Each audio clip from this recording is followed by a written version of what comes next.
Bonjour. Bonjour monsieur. Bonjour. Excusez-moi, est-ce qu'on peut passer s'il vous plaît? Eh bien non, c'est un chantier d'exploitation forestière là, donc vous contournez la parcelle, vous faites le tour par le chemin en pierre blanche là.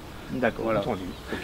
Donc vous faites du Eh ben là nettoyage on fait, oui voilà, on fait une éclaircie de feuillus D'accord, en entendu. nettoyage.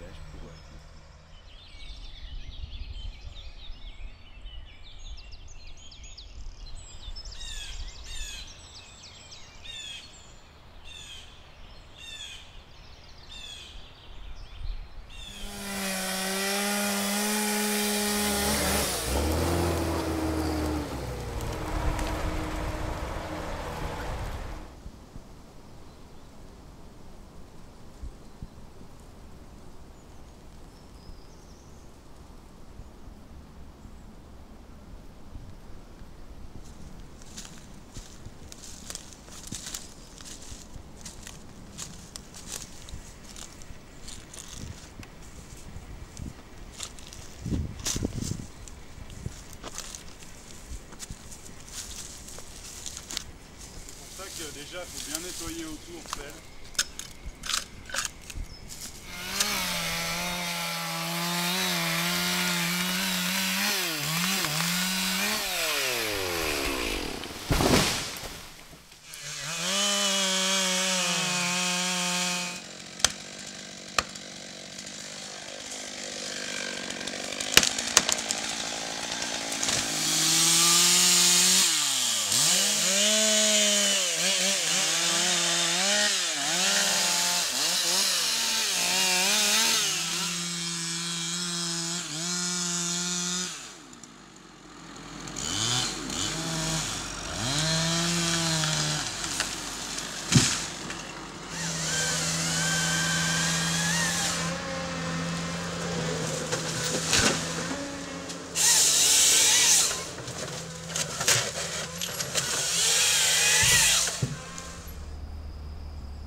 Donc on intervient dans ce secteur suite à un coup de vent qu'il y a eu au mois de mars sur la commune, là, où il y a eu quand même pas loin de, je pense, 10 000 m3 qui ont été mis par terre. Et c'est tout le bois qui est de trop en forêt, c'est le bois qui est de mauvaise qualité. Le fait d'enlever ça, on voit la végétation repart dessous. Donc là, on lui redonne de la vie, si tu veux, on lui donne de l'oxygène.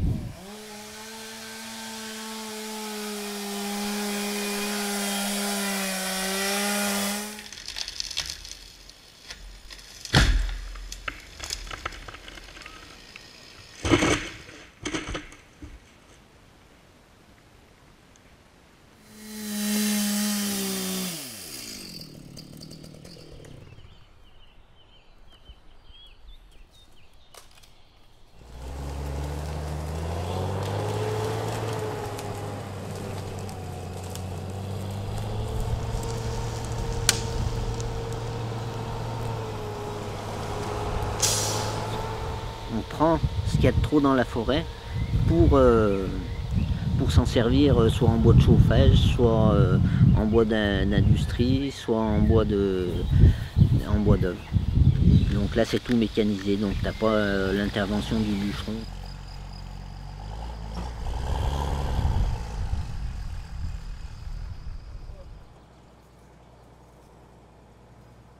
Le but, c'est de pouvoir avoir des entrées de forêt qui soient propres pour le public, pour les forestiers, les bûcherons. Donc on a fait de l'élagage afin que le parterre soit propre pour que l'accès et le stockage des bois soient possibles.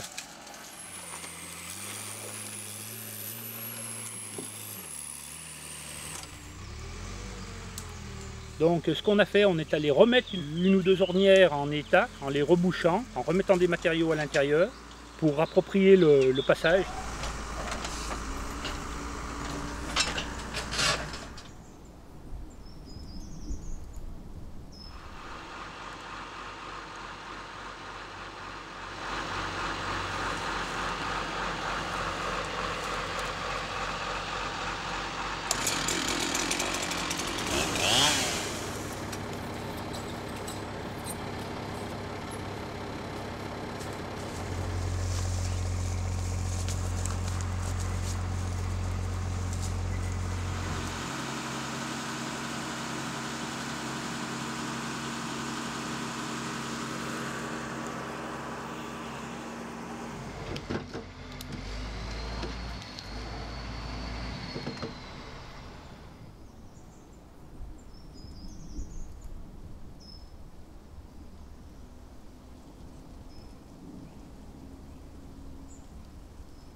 forêt de montagne, on trouve plus sapin, épicéa, fayard pour le bois de chauffage. Et en plaine, beaucoup de chênes, peupliers. Donc le chêne en bois dur, mais qui pousse dans des zones très humides.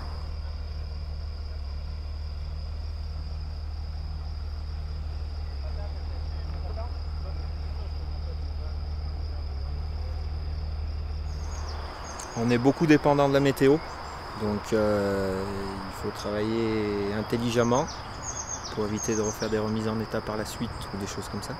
Plus on avance dans le temps, plus on a des marges qui sont serrées, donc plus on va travailler par tous les temps.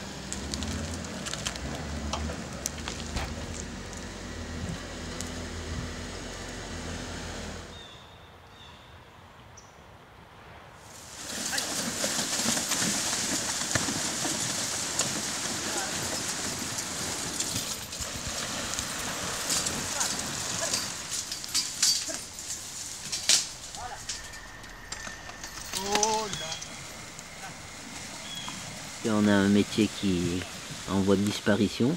Si vous voulez, au niveau des charges, on est au coefficient 13,5, c'est le plus haut coefficient de charge.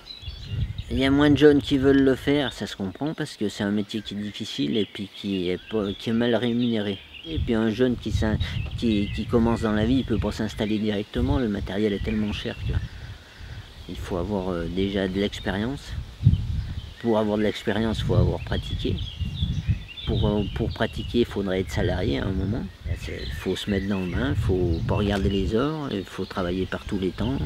C'est risqué, c'est physique. Maintenant, les jeunes ne sont pas forcément pour travailler en forêt parce que, vu les contraintes que c'est. Si on est passionné par ça, c'est sûr qu'on ne regarde pas tout ce qui est rémunération. Et on ne parle pas forcément de métier, on parle plus d'une passion, parce que je pense que pour travailler dans le bois, il faut déjà être passionné que dire de juste venir au bois pour gagner un salaire. Bon, peut-être que certains le font, mais moi c'est pas le cas.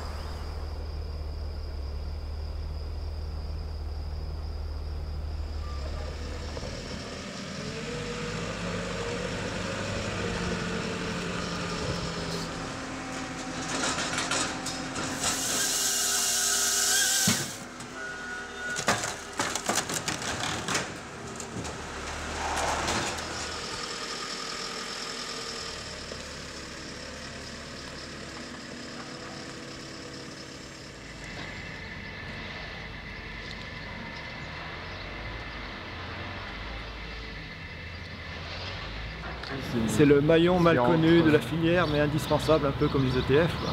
Moi, je me situe plutôt la scierie artisanale, la scierie de service, la scierie de proximité, pas d'exportation.